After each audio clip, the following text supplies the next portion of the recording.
and welcome to my presentation on how to lifting, holding, and burping a baby. For lifting and holding a baby, clean your hand with the alcohol or do a hand washing.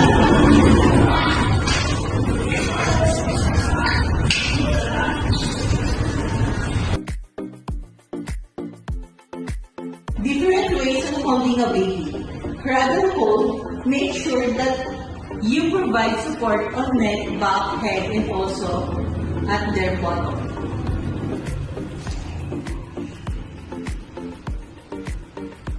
Lap hold, sit on the chair with your feet firm on the ground and place your baby in your lap.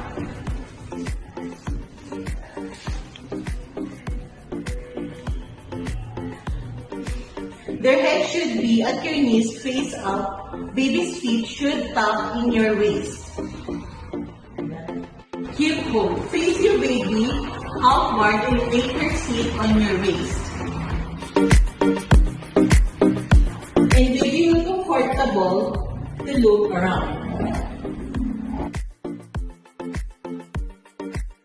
Hold. Make sure that you use a bark cloth to manage the mist.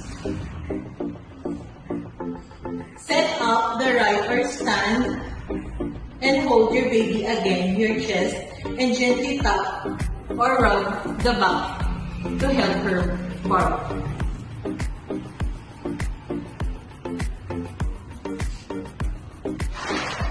Sit down on your lap, hold your baby sitting up in your lap or across your knee.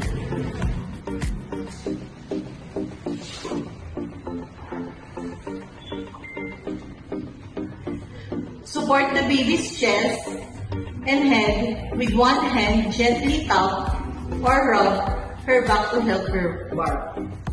Sitting up, gently assist the baby on a sitting position.